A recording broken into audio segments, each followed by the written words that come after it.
Good morning. I'm still not showing my face. It feels a lot more comfortable to me to not have to hold this camera in front of my face while I'm talking. I had another dream. I know it's crazy, it's every night. And this one I really felt compelled to share because in the dream I am myself, but I am also not myself. So I find that when that happens, it's because I am supposed to share about it. And in the dream, I am me, but I am not me. So, like, imagine an alternate universe where I exist, but as a different version of me, I guess. It's kind of has a Rick and Morty feel to it, if you ask me. But I have Jake as a son, but he is not. Like, he's got short hair, and in the dream, he's a little bit younger. Like, he's in his learning boundaries stage. So I would say he's maybe 4 years old, and he follows me through a bedroom that I am assuming is mine and into a walk-in closet. And in the walk-in closet, there's a dresser, and it's got a bunch of like gold bobby pins on it, and a like loose change, and just like things that you would imagine being on a woman's dresser, like costume jewelry, rings and stuff, earrings.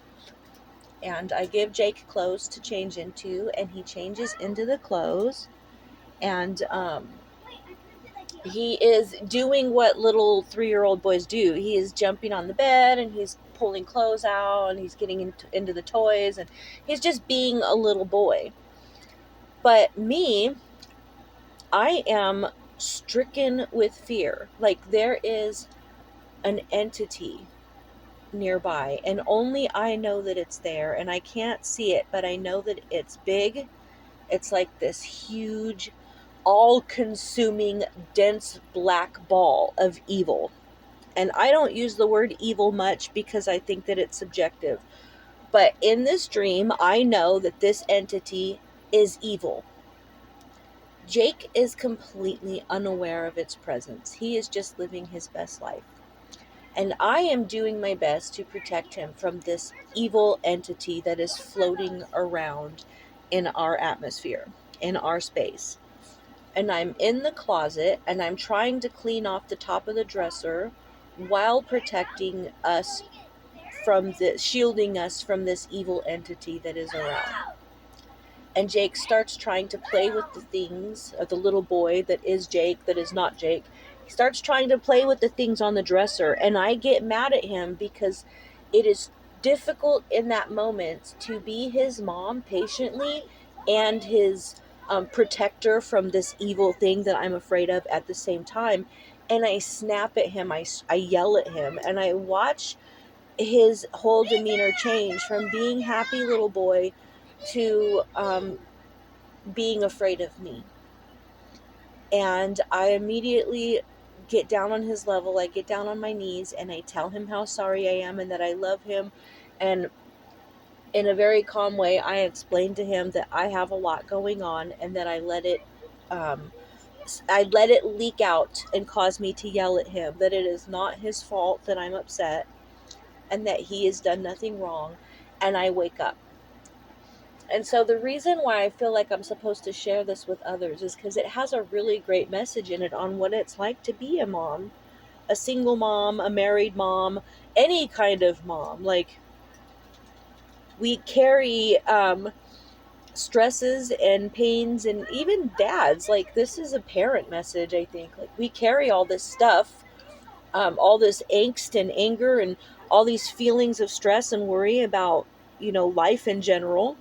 And then some of us are have religious minds, and we know that there is principalities out there that we're supposed to protect our children from.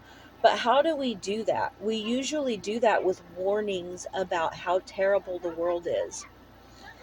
And I have made it a conscious effort to not give that to Jacob in his life on earth. So far, very rarely will I tell him that the world is a bad place, because if I tell him it's a bad place, he's going to believe it's a bad place. And as he grows, he's going to create a bad place. So I try to not give that knowledge to him because it doesn't exist in his reality yet. There's been a couple times in his life where I've had to tell him, like, he went to a friend's house without asking once, and I couldn't find him, and I had to call the police, and he didn't understand why I called the police. Like, so there's been moments where I've had to explain to him, yes, there is bad people in the world, and it's my job to protect you. But I have never made it a point to tell him about the evils and darkness of this world in detail because I don't want him to carry that into his life. So there is this tightrope that we walk as parents. Like, what is safe to tell our children, and what is just handing them our traumatic stuff to carry. And so there's like a big deal with generational curses in the Bible, and people think that that is God like literally cursing us to carry for generations. But what it is, it's our bad decisions as parents leaking onto our children, and then them carrying our mistakes into their lives, not because God has cursed us, but because we hand our trauma to the next generation to carry for us. And we do it without even realizing it with our words and our actions. So, this dream is a great message on, do I feel the need to snap at Jake sometimes because my life is heavy? Absolutely.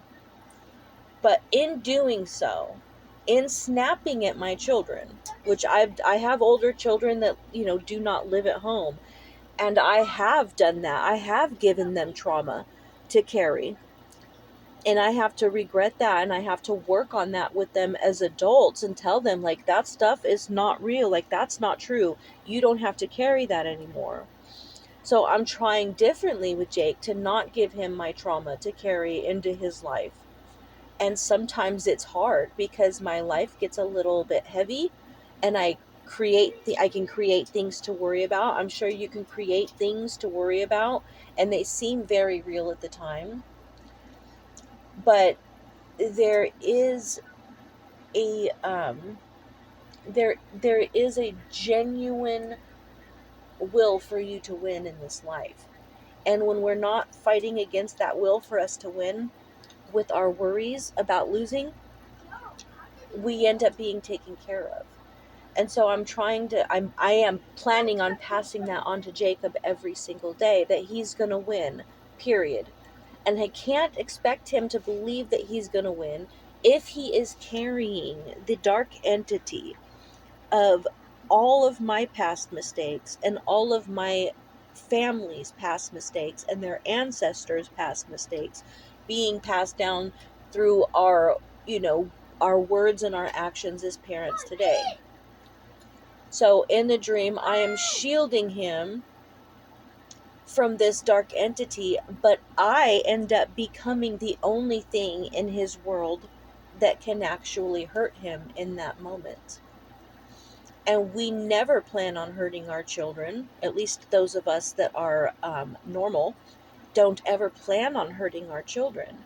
And some of us don't realize that we are hurting them with our words and our actions and our mistakes because we are not aware of it yet. But we can't, at the end, when all is said and done, we can't use that as an excuse of why it happened, because it's our job to become self-aware.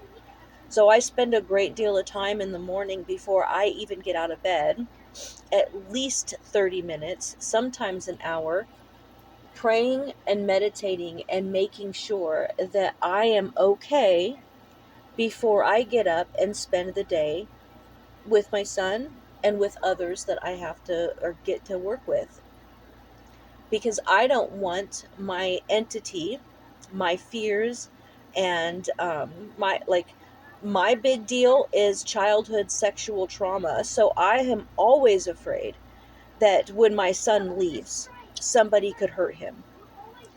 And I have been that way with all my kids. It has been a great detour. Like, it has deterred some of them from living their best lives because I have instilled in them a fear of the world that doesn't really have to exist in their minds. And so with Jacob, I get to do that differently. Praise God for second chances. But in order for me to do that, I have to check myself every morning and make sure that I am operating out of the Spirit of God and not the spirit of trauma and bad mistakes and all the messed up stuff that we can carry in our minds if we are not thinking properly.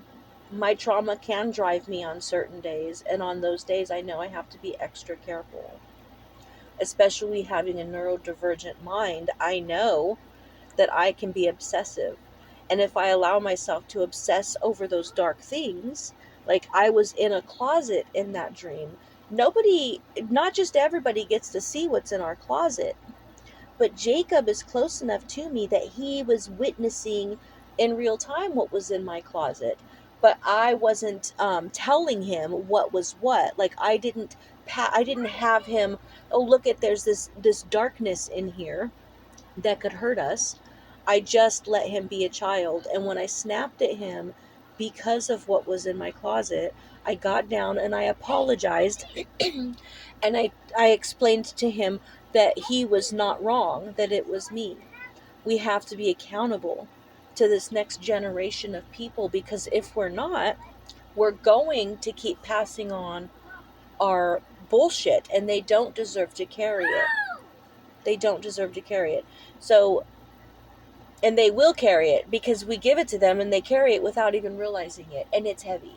And Jesus Christ said, I have, my burden is light.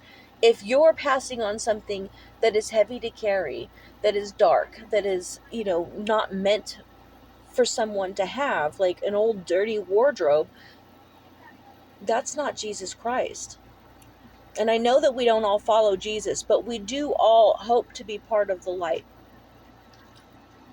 So if the burden you're passing on is not light, then it's meant to be discarded. And so I'm in the closet, and the closet door is open, and the things that I am taking off of the dresser are things that I'm getting rid of. I'm getting rid of all this extra stuff I don't need. Jacob wants to play in it. I'm not going to let him play in it. I'm going to get rid of it. I don't alert him to the darkness behind me because it's not his job to carry it. I don't alert him to this evil entity because only I can see it. It's not his job to fight it. It's mine. And I end up getting rid of it when I am accountable to him, and I tell him that there's no reason for him to be afraid, and I put myself in check, and I don't allow my own bullshit to leak out of me onto the generation underneath me. And I think that is a really deep message, and I'm really glad that I get to share it with you this morning, and I really hope that that you have the ears to hear and the eyes to see. And I really appreciate you listening to my messages, and I love you, and I hope you have a great day.